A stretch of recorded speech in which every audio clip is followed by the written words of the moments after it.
Welcome back to Gloved Up Garage. This is a side of me that you guys don't normally get to see right now, but I decided to come out from behind the camera to explain what's going on and explain the title of this video.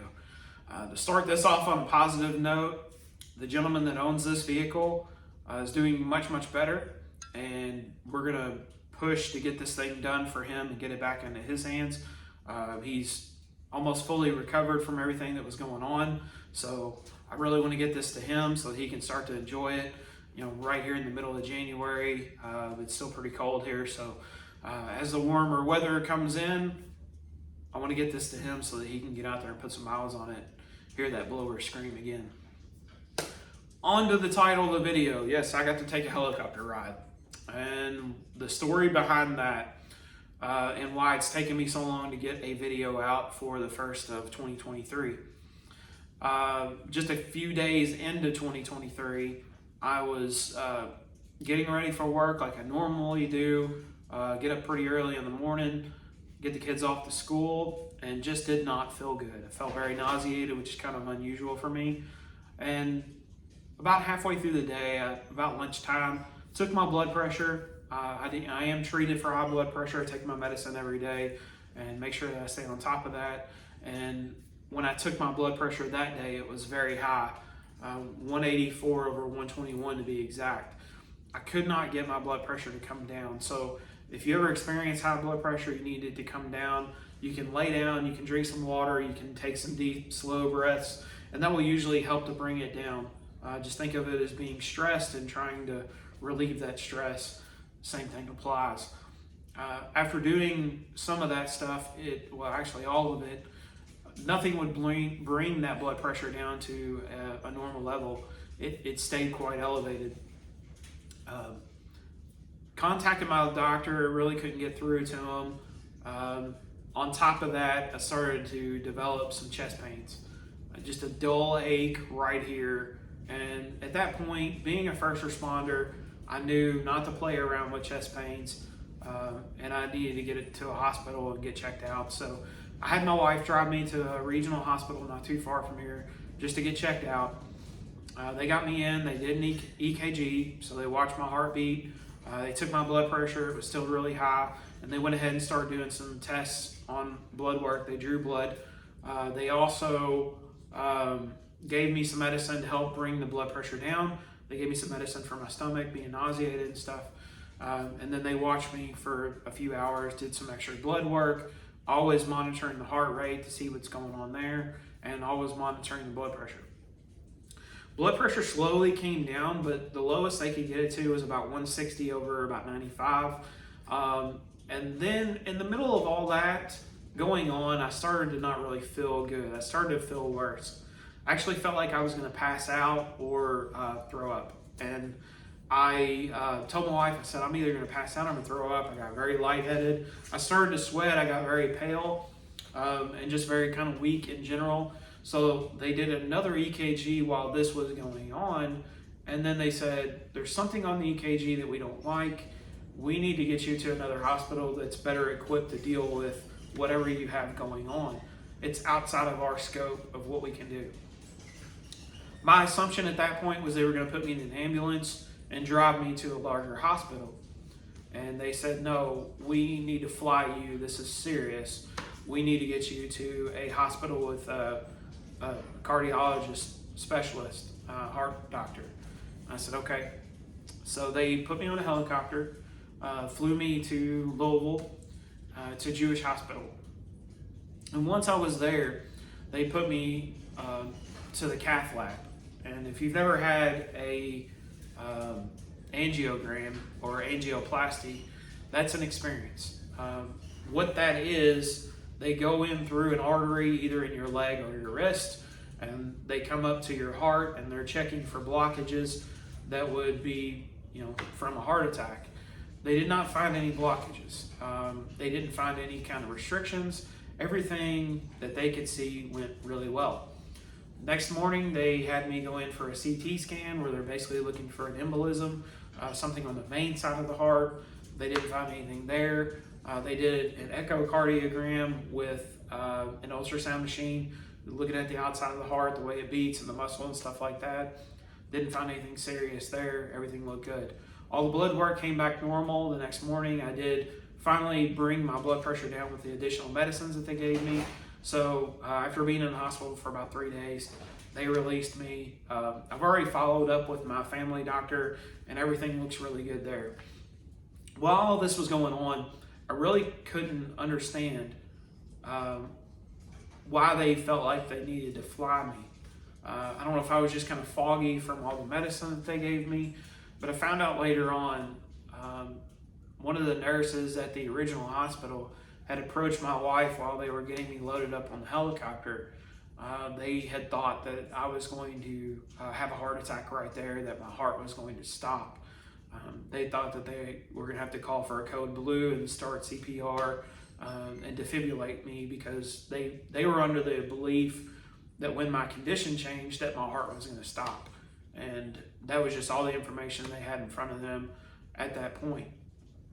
I don't fault them for that. That is, I would rather them be safe in that instance and go ahead and fly me. It just didn't make sense at the time what was going on and how serious it really was.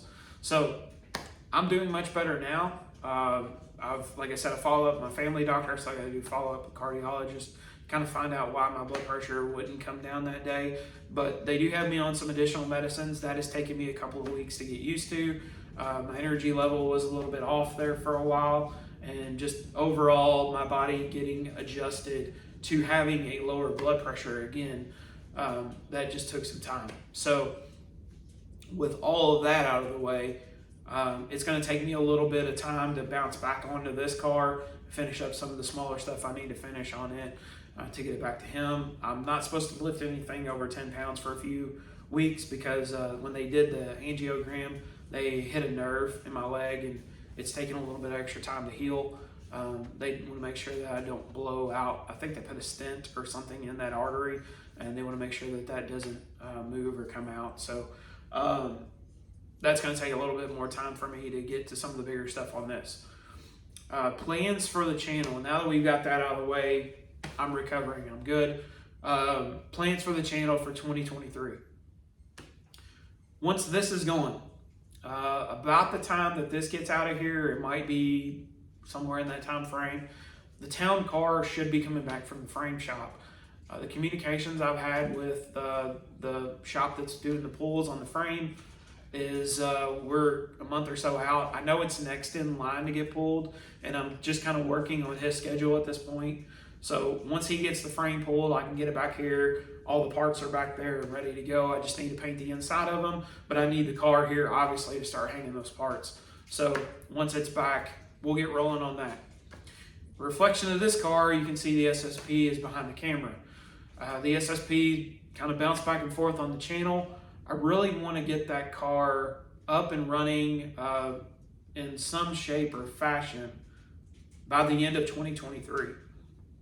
My plan at this point, in talking with a bunch of people around in the Mustang community here, I found an older gentleman that does a bunch of metal work in his shop, and he is well versed in working on older Mustangs. He's done some floors and some stuff in the Fox bodies. He feels that he can take this car on and that he can do all of the metal work that needs to be done on it. So I got to pull the engine, the fuel tank, the transmission, what's left of the interior. Basically, I need to make this a shell, and then from there, we're going to send it to him. He's going to mount it up onto he's got a table. He's going to mount it up onto the table, cut out the floors. After he braces the body, make sure it doesn't move around. He's got all the measurements and everything.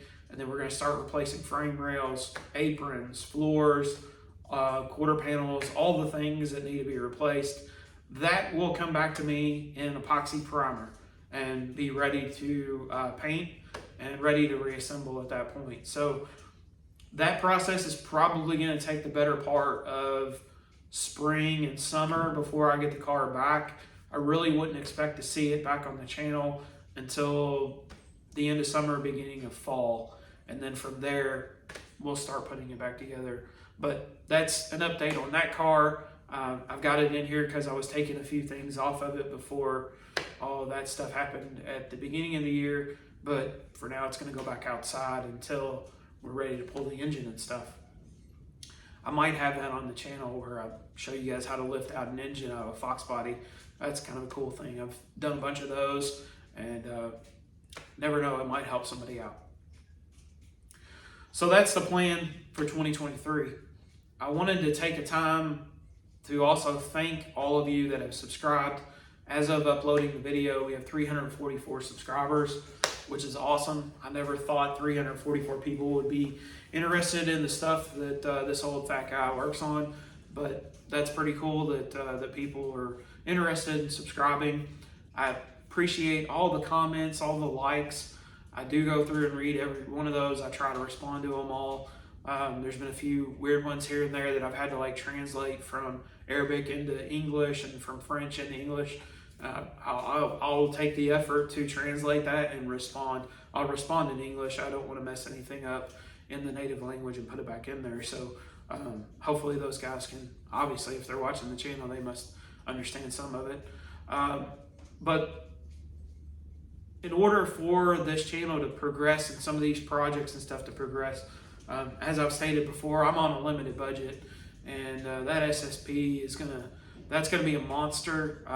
So far, just from the numbers that I've run on it, it looks like it's gonna be $4,000 to $5,000 in metal work at this point, plus that guy's labor. So that's a pretty big hit on a budget for a guy that just has a regular job with a family and a wife and kids. So that's going to take some time to save up for. And I guess what I'm getting at, the way YouTube works, you do not get paid for your videos until you get to 1,000 subscribers.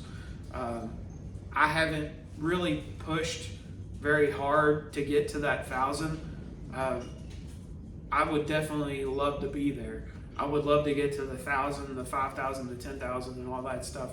So I appreciate everybody that shares these videos, and the likes and the comments that I ask from you guys. That helps the video get elevated into YouTube's algorithm, where people that have never watched the channel before can see my channel and my videos pop up. So that's why you see a lot of people on YouTube that ask for these things. That's the interaction that YouTube likes to see, and that's what lets them know kind of what's a good video and what's not a good video. So hopefully you guys like what you see. Hopefully what I do is entertaining, and that's what I ask from you guys for watching these videos, is just to help me out with that stuff so that we can grow this channel into something that eventually will be kind of self-sufficient. So with all that being said, I hope you guys have an awesome 2023. We've got a lot of things lined up. I'm really excited about this year. Even with the little setbacks that I've had, we'll get past that. We'll get through it, and we're going to make this year an awesome year for the channel. Thank you all so much for watching, and remember to stay gloved up.